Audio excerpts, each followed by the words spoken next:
नमस्कार दोस्तों, मेरा नाम है सुखजीत। आप देख रहे हैं matters that matter with Indian care और आज हम बात करेंगे फिज़िकल वायलेंस के बारे में। और इस विषय के ऊपर बात करने के लिए हमारे पास जो एक्सपर्ट हैं वो ड्रूमा है। जैसे मैंने बताया था पिछली वीडियो में कि 15 साल से ज़्यादा का वो एक्सपीरियंस रखती हैं सोशल वर्क में। सो उनसे बात करते हैं और जानते हैं फिज़िकल वायलेंस क्या होता है। ड्रूमा, आपका स्वागत है। Thank you, Sukhjeet, for inviting me here. Before I begin, I would like to acknowledge the traditional owners, the Wurundjeri people of the Kulin Nation on whose land we are meeting. Ji. And I would like to respect their elders past, present and emerging and the opportunity that we get living on this land. Thank you. सो ड्रूमा, सबसे पहली बात हम शुरू करते हैं। जैसे topic हम discuss कर रहे हैं फिजिकल वायलेंस के ऊपर, हाँ जी। तो नाम से पता लगता है कि फिजिकली किसी को तंग करना या हाँ। इंजरी करना। हाँ, अक्सर ये माना जाता है कि फैमिली वायलेंस फिजिकल वायलेंस ही है। हालांकि there are many other types of family violence, पर आज हमारी बातचीत फिजिकल वायलेंस पे होगी। एक बहुत ही जब एविडेंस बॉडी पे नजर आ जाता है कि किसी ने थप्पड़ मारी है, गाल लाल हो गई है, या तो किसी चीज से किसी ने किसी को मारा है, जैसे बैट से मारा या बेलन फेंका या एनी हाउस होल्ड आइटम से मारा, तो उसके निशान बॉडी पे नजर आते हैं, ब्रूजेस नजर आते हैं, तो उसको फिजिकल वायलेंस कहा जाता है। जब कोई जैसे अगर हस्बैंड वाइफ का ही आप केस ले लीजिए, अगर इंटीमेट पार्टनर रिलेशनशिप में, तो हस्बैंड गुस्से हो गए और उन्होंने वाइफ के बाल खींच लिए, उनको घसीटा या तो उनका गला पकड़ा, और अगर निशान छूट जाते हैं तो ये सब एविडेंस हो जाता है फिजिकल वायलेंस।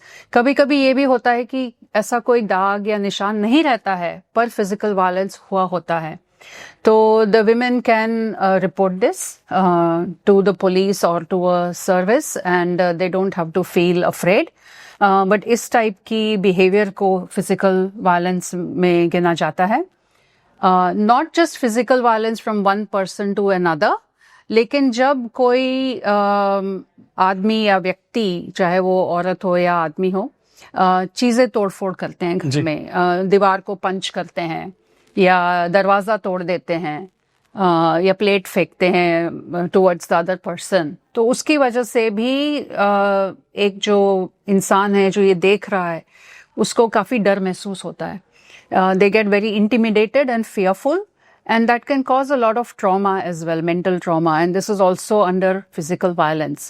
या तो अगर वो गाड़ी में जा रहे हैं, गाड़ी में झगड़ा हो गया, कार में ड्राइव कर रहे हैं और वो रैश ड्राइविंग करते हैं, तो that is also very scary for anyone and it can cause accidents. So it is harmful. So it is also under it can be termed as physically not safe for the other people. So this also can be physical violence, and also threatening anyone with physical violence, that if you don't do what I say, I will come and hit you, or I will hit myself. So, threatening to harm yourself or harm another person is also physical violence. And also threatening to harm a pet, if they have a pet like a dog hai ya cat hai ghar mein, or any other pet. So people use it as a threat, which is also very intimidating and very fearful for the other person. So all these things come under physical violence. किसी के साथ physical violence हो रहा है, उसको पता चला कि सामने वाला मेरे ऊपर हाथ उठा रहा है या तो क्या करना चाहिए ऐसी सिचुएशन में?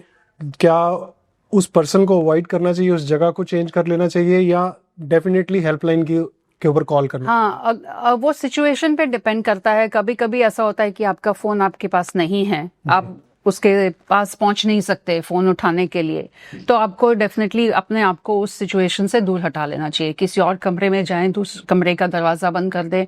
वहां अगर कोई फोन है तो उस फोन से आप तुरंत पुलिस को फोन करें that I am in danger, या तो किसी फ्रेंड को या फैमिली मेंबर को बताएं कि प्लीज आप मेरे लिए कॉल कर लीजिए, या घर से बाहर निकल जाएं अगर पॉसिबल है तो नेबर्स के वहां चले जाए, या जस्ट कॉल फॉर हेल्प बाहर निकल के, क्योंकि मोस्ट लाइकली जो ये फिजिकल वायलेंस कर रहे हैं वो बाहर पब्लिक में शायद ना करें, तो आप उस सिचुएशन से निकल सकते हैं।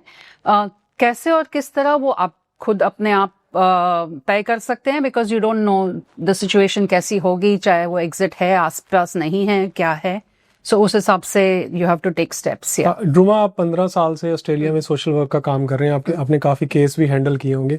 अगर मैं आपसे वैसे पूछना चाहूँ कि किसके साथ ज़्यादा फैमिली वायलेंस होता है, मेल फीमेल, उसको आप किस तरह से बताना चाहेंगे? स्टैटिस्टिक्स हमें ये कहती हैं, जो ऑस्ट्रेलिया में स्टैटिस्टिक्स है, कि 1 in 3 women have experienced family violence in some form. So not necessarily physical violence, but it could be emotional violence, it could be spiritual, cultural, financial. So every 1 in 3 women has experienced it. So statistics के हिसाब से there are more women who have experienced family violence than men. So men also face family violence. It's not that they don't. And yeah, that is the basic statistics that is available. और मैं यहाँ पर ये बता दूं कि 000 वो number है जहाँ पर आपको सबसे पहले कॉल करना है जब आप अनसेफ फील करते हैं। लेकिन कुछ और नंबर भी हैं जो आपको सपोर्ट प्रोवाइड करते हैं। रूमा से उनके बारे में जानते हैं, उन हेल्पलाइन के बारे में बात करते हैं। रूमा, उनके बारे में बताएं। या सो देयर इज 1-800 रिस्पेक्ट, जो कि family violence counselling support service है। फिर सेफ स्टेप्स है, जो कि 24/7 सर्विस अवेलेबल है for anybody to call if they are experiencing family violence. And अगर हमारी कम्युनिटी को स्पेशली थोड़ी झिझक हो रही है कि वो इनको कैसे करें, because it's a main stream service, कैसे उनसे बात करें, और थोड़ी शर्म आ रही है या ऐसा whatever the reason, Indian care भी है जिनको आप वो कॉल कर सकते हैं। हमारा नंबर है 1300-005-040, और हम आपकी बात सुनेंगे patiently. We will see what supports you may need, and then we can also refer you to the services, जैसे कि सेफ स्टेप्स है या ऑरेंज डोर है, या तो अगर पुलिस को भी कॉल करना है तो we can help you with that as well, अगर आपको कोई झिझक है, कोई परेशानी है। ध्रुवा, एक बात मैं और आपसे पूछना चाहूंगा, जब इंडियन केयर की बात आती है, हम हेल्पलाइन की बात कर रहे हैं, सपोर्ट की बात कर रहे हैं, तो इंडियन केयर कैसे सपोर्ट करता है? हाँ, सो हमारे यहाँ जो मैंने नंबर अभी बताया, हेल्पलाइन नंबर है 1300-005-040। उस पे हमारे इंडियन कम्युनिटी या साउथ एशियन कम्युनिटी से कोई भी लोग कॉल कर सकते हैं अपने कंसर्न्स के साथ। उनको अगर कोई क्वेश्चन है तो कॉल कर सकते हैं पूछने के लिए। तो हमें अलग अलग तरह के कॉल्स आते भी हैं जी। आई will just say some categories, जैसे स्टूडेंट, इंटरनेशनल स्टूडेंट्स हैं यहाँ पे, उनको कोई परेशानी है, जॉब ढूंढनी है, फाइनेंशियल डिफिकल्टीज हो रही है, या मेंटल हेल्थ भी प्रॉब्लम्स हो सकती है कि अकेले हैं, उनको समझ नहीं आ रहा कैसे रहें, क्या करें, तो कॉल करते हैं हेल्प मांगने के लिए।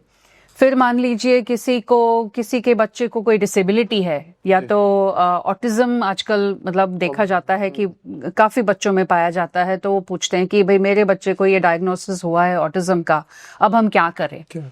या तो फिर कोई एल्डरली है जो यहाँ माइग्रेट हुए हैं अपने बच्चों के साथ, वो बच्चे लाइक सर्विस जॉब करते हैं, सारा दिन नहीं होते, अकेलापन लगता है, तो उनका कॉल आ जाता है कि यहाँ कोई आसपास कोई सोशल ग्रुप्स है जहाँ वो जा सकते हैं या 2 लोगों से बात कर सके, तो उस टाइप के भी क्वेश्चंस पूछते हैं लोग। या तो एल्डर अब्यूज भी कभी कभी होता है, और वो जानना चाहते हैं कि उनके क्या राइट्स हैं यहाँ ऑस्ट्रेलिया में। फिर है नई कोई फैमिलीज आती हैं माइग्रेट करके, तो उनको सवाल होते हैं कि बच्चों को स्कूल में किस तरह से एडमिशन दिया जाता है, या चाइल्ड केयर में कैसे एडमिशन होता है, यहाँ पे बच्चों के क्या राइट्स है, या उनके अपने क्या राइट्स है, क्या फैसिलिटीज अवेलेबल है, और उनका वीजा भी उस पर भी डिपेंड करता है। तो वो बताए हमारा ये वीजा है और इस वीजा पे हमारी क्या क्या एलिजिबिलिटी है, सेंटर लिंक से हमको सपोर्ट मिल सकता है या नहीं, मेडिकेयर मिल सकता है या नहीं, तो इस टाइप के क्वेश्चंस भी होते हैं। और फैमिली वायलेंस के भी काफ़ी हमारे पास कॉल्स आते हैं, जहां औरतें पूछती है कि मेरे साथ फैमिली वायलेंस हो रहा है, या मुझे बहुत परेशानी हो रही है, मुझे पता नहीं कहाँ जाना है। तो हम लोग फिर गाइड करते हैं, उनसे बात करते हैं, उनकी सारी सिचुएशन जानते हैं, और उसके हिसाब से उनको गाइड करते हैं कि आपके एरिया में, मान लीजिए लोकल एरिया में कौन कौन सी सर्विसेज अवेलेबल है। तो हम वो रिसर्च करेंगे और उनको बताएंगे कि आप मान लीजिए फैमिली वायलेंस है, तो हम बताएंगे कि आपके एरिया में ऑरेंज डोर, जो कि काफ़ी यहाँ पे उनके बहुत सारी ऑफिसेज हैं हर एक काउंसिल एरिया में, तो हम वो पता करेंगे कि कौन सी ऑरेंज डोर की ऑफिस उनके नज़दीक पड़ती है, उनको नंबर देंगे, उनको कहेंगे आप यहाँ कॉल करिए और ये आपको इस तरह की सर्विसेज देंगी, जैसे कि वो लोग फिर लीगल सर्विस प्रोवाइड करेंगे, या कोर्ट में उनको हेल्प चाहिए तो प्रोवाइड करेंगे, कभी कभी फाइनेंशियली भी हेल्प करते हैं। तो और मान लीजिए अगर किसी को सिर्फ लीगल प्रॉब्लम है, वो भी हमारे कॉल आते हैं कि भाई I am going through sum property issues with my partner, तो या property matters also can be with a real estate agent. अगर रेंट पे लिया है, कोई उनको कॉन्फ्लिक्ट हो गया है, तो वो पूछते हैं कि भाई कौन सी सर्विसेज है यहाँ मेलबर्न में जो हमें हेल्प कर सकती हैं। तो हम फिर से वही सारा उनसे बात करते हैं, उनकी बात सुनते हैं और उनको गाइड करते हैं कि उनके एरिया में या मेलबर्न में कौन सी सर्विसेज हैं जहाँ वो जा सकते हैं और बात कर सकते हैं। कभी कभी ये भी होता है कि जो कॉल करते हैं उनकी शायद इंग्लिश इतनी ठीक ना हो, तो उनको थोड़ी झिझक होती है कि भाई मुझे तो इंग्लिश और इंटरप्रेटर के साथ बात नहीं करनी है। तो हम फिर वो उनके तरफ से वो सर्विस को कॉल भी कर सकते हैं और उनके लिए एडवोकेट कर सकते हैं, रेफरल कर सकते हैं कि भाई हमारे यहाँ पे पर्टिकुलर क्लाइंट है, उनको ये इश्यू है, तो आप प्लीज उनको कांटेक्ट करें और आप हेल्प करें। तो हम उस तरह से भी सपोर्ट कर सकते हैं इंडियन केयर से। पर इंडियन केयर में हमारा कोई ऐसा स्पेसिफिक स्पेशलाइजेशन नहीं है। हम लोग इंफॉर्मेशन और रेफरल ही देते हैं और गाइड करते हैं लोगों को, और चाहे तो वो सर्विसेज जिनको उनको फायदा होगा उन सर्विसेज से भी हम डायरेक्टली बात कर सकते हैं और रेफरल पास कर सकते हैं। जी, कुल मिला के ड्रूमा आप यही कहना चाहते हैं कि अगर आप इंडिया या साउथ एशियन कम्युनिटी से, तो हम आपको अच्छी तरह से समझ पाएंगे और आपको बता पाएंगे कि आपके लिए कौन सी हेल्प अवेलेबल है और आपने किसको कॉल करना है। बिल्कुल। सो ड्रूमा, आपने हमसे बात की और फिजिकल वायलेंस के बारे में इतनी अच्छी जानकारी दी, आपका बहुत बहुत शुक्रिया। Thank you. मैं एक और बात कहना चाहूंगी कि फिजिकल वायलेंस जो है कभी कभी वो क्रिमिनल एक्ट के अंदर भी आ सकता है। तो it is very important that you report it, please डरे नहीं और किसी को भी फिजिकल वायलेंस के थ्रू गुजरना नहीं चाहिए। जी। सो उम्मीद करते हैं कि ड्रूमा के द्वारा बताई गई जानकारी आपके काम आएगी। अगली बार एक नया टॉपिक लेकर फिर हाजिर होंगे। हमें दें इजाजत। नमस्कार। नमस्कार। Thank you.